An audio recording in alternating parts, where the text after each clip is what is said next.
आज की वीडियो में हम जिस दृष्टांत के बारे में बात करने वाले हैं, यीशु मसीह ने वो दृष्टांत हर एक मनुष्य के लिए दिया है और उसके माध्यम से उन्होंने अपनी फ़िक्र हर एक मनुष्य के लिए दिखाया भी है। तो आज की वीडियो में हम उस दृष्टांत के बारे में बात करेंगे और इस दृष्टांत को बहुत सारे लोग जानते हैं और इसको अपने मन में भी रखते हैं, निरंतर बोलते भी रहते हैं। तो आज हम उसी दृष्टांत के बारे में बात करने वाले हैं। तो आज की वीडियो का दृष्टांत है बोझ से दबे लोगों के लिए विश्राम। जैसा कि वचन में लिखा हुआ है, उसी समय यीशु ने कहा, हे पिता, स्वर्ग और पृथ्वी के प्रभु, मैं तेरा धन्यवाद करता हूँ कि तूने इन बातों को ज्ञानियों और समझदारों से छिपा रखा, बालकों पर प्रकट किया है। हाँ हे पिता, क्योंकि तुझे यही अच्छा लगता है। मेरे पिता ने मुझे सब कुछ सौंप दिया है और कोई पुत्र को नहीं जानता केवल पिता, और कोई पिता को नहीं जानता केवल पुत्र, और वह जिस पर पुत्र उसे प्रकट करना चाहे। हे सब परिश्रम करने वालों, बोझ से दबे हुए लोग, मेरे पास आओ, मैं तुम्हें विश्राम दूंगा। मेरा जुआ और अपने ऊपर उठा लो और मुझसे सीखो, क्योंकि मैं नम्र और मन में दीन हूँ, और तुम अपने मन में विश्राम पाओगे, क्योंकि मेरा जुआ सहज और मेरा बोझ हल्का है। इस वचन में यीशु मसीह हमें बताते हैं कि कैसे यीशु मसीह हमारा फिक्र करते हैं और वो निरंतर हमारे बारे में सोचते रहते हैं कि हमारे प्रभु यीशु मसीह जानते हैं कि हम अपने जीवन में काफ़ी सारी चीज़ों से दबे हुए हैं। हम रोज़ सुबह उठते हैं तो हमारे मन में आँख खुलने के साथ-साथ हमारे मन में काफ़ी सारी बातें भी उठने लग जाती हैं कि आज ये करना है, आज वो करना है, ये ज़िम्मेदारी है, वो ज़िम्मेदारी है। तो यीशु मसीह ने कहा है कि ये सारी की सारी चीज़ें तुम मेरे ऊपर छोड़ दो और बाकी सारी चीज़ें मैं करूँगा, तुम सब कुछ मेरे ऊपर छोड़ दो। यीशु मसीह ने अपने इस वचन में भी बताया है कि जो कोई मनुष्य यीशु मसीह को अपना भार दे देगा, यीशु मसीह अपना भार उसे दे देंगे। जैसा कि एक मनुष्य है, जैसा हम बाइबल में भी देखते हैं, बहुत सारे लोग हैं जैसे यीशु के चेले हैं, उन्होंने यीशु मसीह के पीछे आने से पहले कोई ना कोई काम करते रहे होंगे। जैसे पतरस और मत्ती, ये लोग भी काम कर रहे थे और जब वो काम कर रहे थे तभी यीशु मसीह ने उन्हें बुला लिया कि आ और मेरे पीछे हो चल। और वे सभी बिना कुछ बोले वहाँ पर उनके साथ चले आए, क्योंकि वो जानते थे कि वो बुला रहा है। एक आत्मा की पुकार उन्होंने सुनी है। यीशु मसीह के शब्द जो उनके लिए निकले कि आओ और मेरे पीछे हो लो, बहुत सारे लोग वहाँ पे रहे होंगे, बहुत सारे लोगों ने सुने होंगे, लेकिन मत्ती और पतरस जैसे लोगों ने ही क्यों इसका पीछा किया? क्योंकि वो उन्होंने यीशु मसीह के मुँह के शब्दों को नहीं, आत्मा की पुकार को, वो परमेश्वर के शब्दों को उन्होंने सुना और वो उसके पीछे हो लिए। और हम जानते हैं कि उन्होंने यीशु मसीह के पीछे होने के बाद कैसे-कैसे काम किए। वो निरंतर उनके साथ चलते रहे और उन्होंने सब कुछ छोड़ दिया। मत्ती जो कि टैक्स लेता था, पैसे लेता था, और उसने अपने काम को छोड़ दिया। वो द्वार पर बैठा हुआ था, अपना काम कर रहा था, उसको पैसे का हिसाब रखना था। लेकिन वो पैसे के हिसाब को छोड़कर उसने ये नहीं कहा कि आज का काम कर लेता हूँ, ये जो काम मुझे मिला है उसका हिसाब मैं कर लेता हूँ और जब हिसाब शाम को कर लूँगा अच्छे से, फिर मैं आऊँगा। ऐसा नहीं, उसने वहीं के वहीं सारा हिसाब छोड़ा, सारे पैसे और सारी ज़िम्मेदारियाँ वहीं पे छोड़ दी और उसके बाद वो यीशु मसीह के पीछे हो लिया, कभी उसने मुड़कर नहीं देखा। और ये चीज़ हमें दिखाती हैं कि उन्होंने अपना सारा का सारा बोझ, अपना सारा का सारा जो चीज़ें उनके ऊपर थे, वो सब उन्होंने यीशु मसीह के ऊपर दे दिया। ऐसा मानो कि यीशु मसीह ने बुलाया नहीं, उन्होंने कहा कि तू अपना काम मुझे दे दे और मेरा काम कर ले। तो यीशु मसीह ने उन्हें अपने वचनों से भरा और काफ़ी सारी चीज़ें उनको बताई।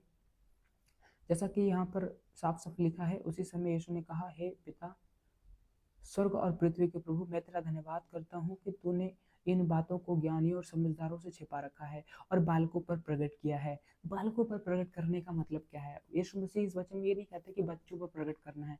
यीशु मसीह कहते हैं कि जो बच्चों जैसा है। यीशु मसीह ने वचन में कहा था कि स्वर्ग का राज्य बच्चों का, मतलब इन्हीं ऐसों का ही है। जब एक बार यीशु मसीह कहीं प्रचार कर रहे थे तो वहाँ पे काफ़ी सारे बच्चे उनके पास आने वाले थे, लेकिन चेलों ने रोक दिया, बच्चों को रोक दिया। जब यीशु मसीह ने देखा कि अरे ये तो बच्चों को रोक रहे हैं, तो यीशु मसीह ने कहा कि बच्चों को रोको मत, आने दो, क्योंकि स्वर्ग का राज्य ऐसों ही का है। उन्होंने ये नहीं कहा कि इन बच्चों का ही है, उन्होंने कहा कि ऐसो ही है, ऐसो ही का है। इसका कहने का मतलब है कि हर एक मनुष्य, इसकी उम्र मैटर नहीं करती कि वो 10 साल का है, 50 साल का है या 35 साल का है, ये मैटर नहीं करता है। वो परमेश्वर को जानने के लिए कितना छोटा और कितना बड़ा है। जैसे कोई व्यक्ति 40 का है और उसने यीशु मसीह को अभी-अभी जाना है, तो वो यीशु मसीह के लिए वो एक बच्चे की तरह है। भले ही वो 40-45 साल का हो, लेकिन वो यीशु मसीह को जानने के लिए भी वो बच्चा है। लेकिन वहीं अगर कोई 10 या 20 मतलब 20 एवरेज 20 साल का कोई व्यक्ति है, जो पिछले 5 सालों से यीशु मसीह के पीछे चल रहा है और उसने काफ़ी सारे ज्ञान यीशु मसीह से लिया है और यीशु मसीह की आज्ञाओं को चला है, तो वो व्यक्ति एक यीशु मसीह में एक बड़ा कहलाएगा।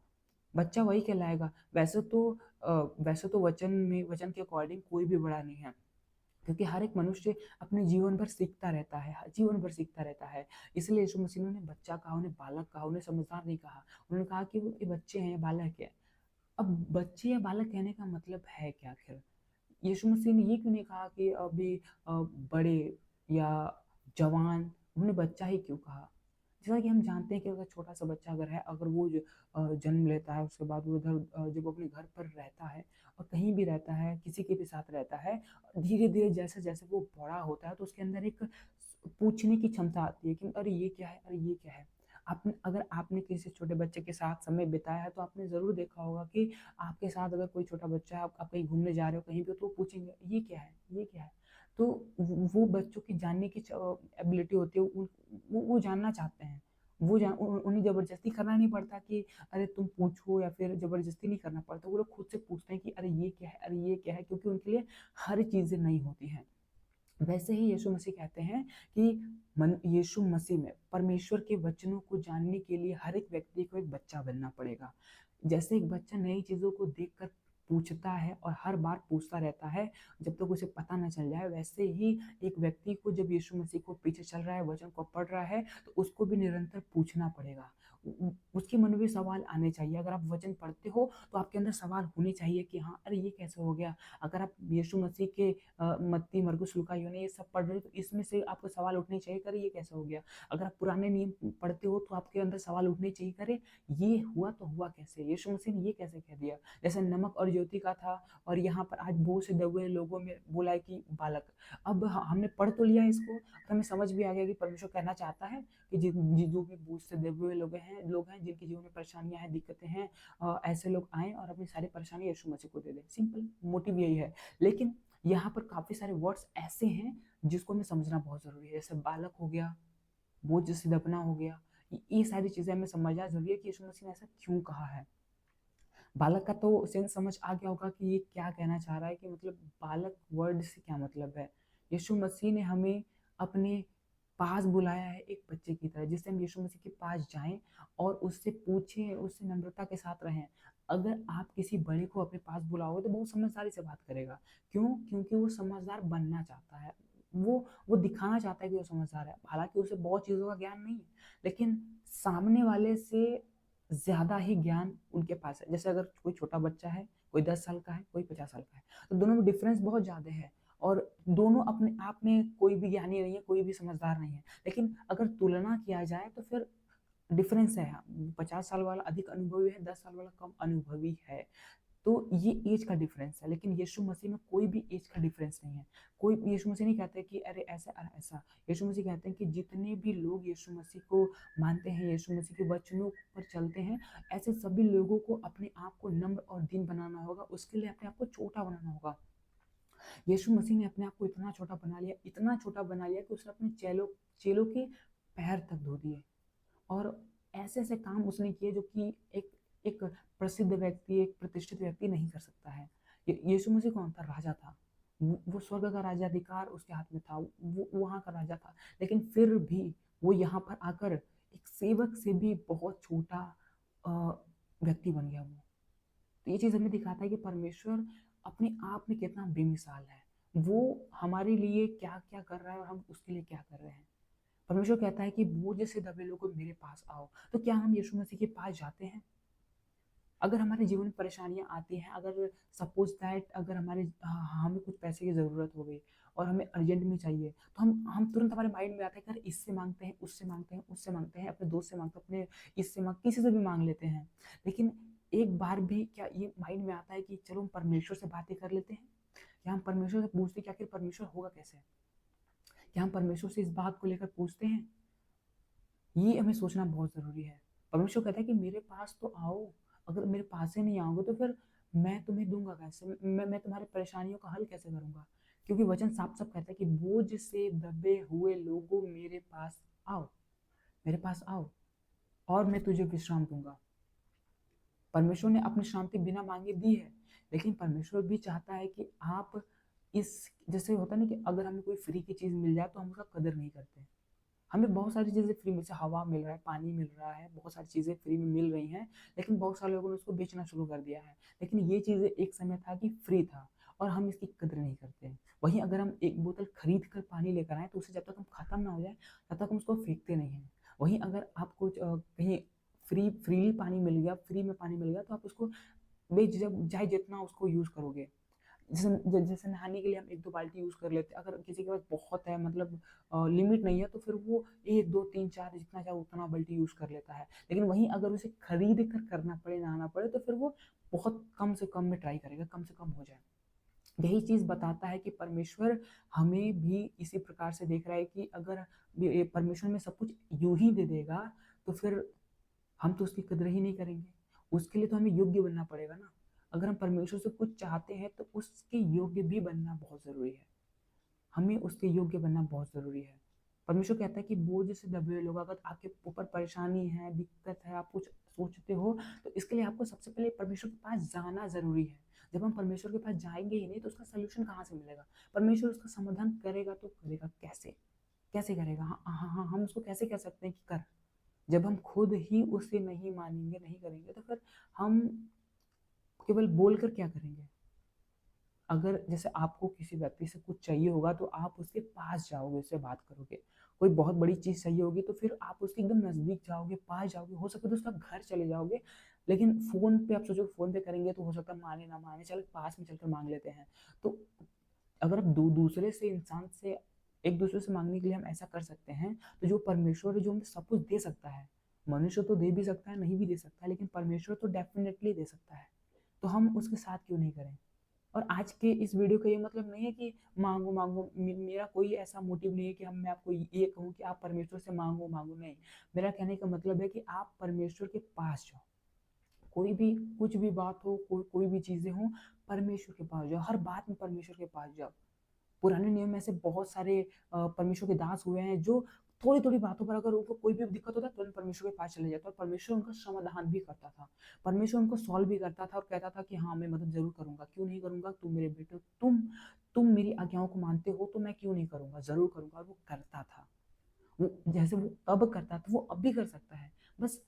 बस डिफरेंस ये है कि हम उसकी बातों को माने तो सही। हम उसकी बातों को माने, उसकी बातों पर चलें, उसके वचनों पर चलें। उसने कहा कि एक दूसरे से प्रेम रखो, तो एक दूसरे से प्रेम रखें, दया का भाव रखें एक दूसरे के प्रति। अगर किसी से गलतियां होती है तो माफ करें। अगर हम चाहते हैं कि हमारी गलती को कोई माफ करे तो ये चाहिए कि हम भी किसी की गलती को माफ करें। और ये पूरा का पूरा वचन हमें कहता है कि जितने भी लोग दुखी हैं, शोकित हैं, बोझ से दबे हुए हैं, वो सभी मेरे पास आ जाओ। यीशु मसीह कहते हैं कि मेरे पास आओ और मैं तुम्हें शांति दूंगा, मैं तुम्हें संभाल लूंगा। जो तुम्हारे ऊपर बोझ है वो मुझे दे दो। यीशु मसीह कहते हैं कि जो तुम्हारे ऊपर बोझ है वो मुझे दे दो और मेरा बोझ तुम ले लो, क्योंकि मेरे पास तो कोई बोझ ही नहीं है। यीशु मसीह कहते हैं कि मेरा बोझ बोझ तुम ले लो और तुम अपना दे दो। तुम्हारे पास तो बहुत बोझ है तुम्हारे ऊपर, लेकिन मेरे ऊपर तो थोड़ा सा भी बोझ नहीं है। मैं क्योंकि मैंने कोई पाप वैसे भी नहीं किया है और मुझे कोई चिंता भी नहीं है, क्योंकि मेरा परमेश्वर सब कुछ करता है, मेरा पिता सब कुछ करता है, तो मेरे पास तो कोई बोझ नहीं है। यीशु मसीह कह रहा है कि मेरे पास तो कोई बोझ नहीं है, इसलिए आओ अदला बदली करते हैं। तुम्हारे पास जितना बोझ है वो मुझे दे दो, मेरे पास जो है मैं तुझे दे दूंगा। तुम्हारे पास है और मेरे पास नहीं है, बस डिफरेंस इतना है। बस यही चीजें हैं। तो परमेश्वर का वचन बहुत ही क्लियर है। बस बस चीजें हैं कि बस समझने की, कि हम कैसे समझते हैं इसे। अगर हम सही से समझेंगे तो परमेश्वर भी हमें समझाएगा, लेकिन हम समझने का प्रयास ही नहीं करेंगे तो फिर क्या ही बात है। परमेश्वर का वचन हमें ये बता देता है कि हम यीशु मसीह के पास जाएं, परमेश्वर के पास जाएं, परमेश्वर हमें मदद करेगा। और जिसके कारण हम दूसरों की मदद कर सकते हैं, दूसरों की हेल्प कर सकते हैं, दूसरों को भी यीशु मसीह के इस वचन को बता सकते हैं। और जैसे वो परेशानी में है तो उसको, परेशानी को हम दूर कर सकते हैं। उसके जीवन में गलत समय चल रहा है तो फिर उसको हम सही कर सकते हैं यीशु मसीह के नाम में। तो हम कोई भी बात हो हम परमेश्वर के पास जाए। तो आज की वीडियो को हम यहीं तक रखते हैं। यीशु मसीह के नाम में हम यही प्रार्थना करते हैं कि आप सभी को यह वचन समझ आया होगा और आपने इससे कुछ न कुछ अच्छा और कुछ न कुछ पॉजिटिव सीखा होगा।